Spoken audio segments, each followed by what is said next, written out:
an unexpected one. Okay, same boiler. Just took the electrodes out just to check them before I fire it up, and you can see how distorted they all are.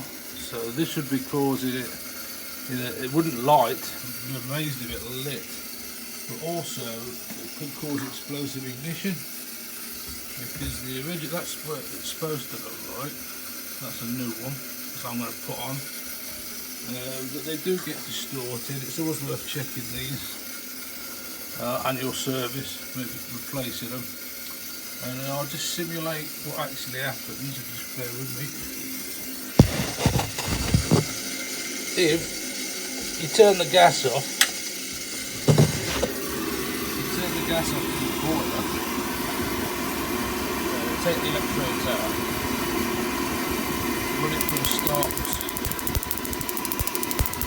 start it everywhere apart from where it's supposed to. So they're crap, they're complete shot. So again, another unexpected fault. Great fault finding for youngsters, explosive ignition and stuff like that. Easy to change. Sparking everywhere. So power that back off.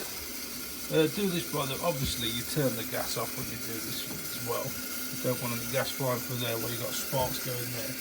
But it's a good indication to see where your sparks actually going. So yeah, easy enough to change, little Allen key.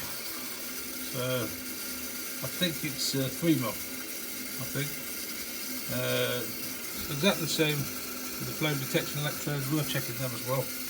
But those ignition electrodes are completely buggered. So yeah, cool. Boiler's all dried out now, all new parts fitted. And I'll put these on and we'll get fired up.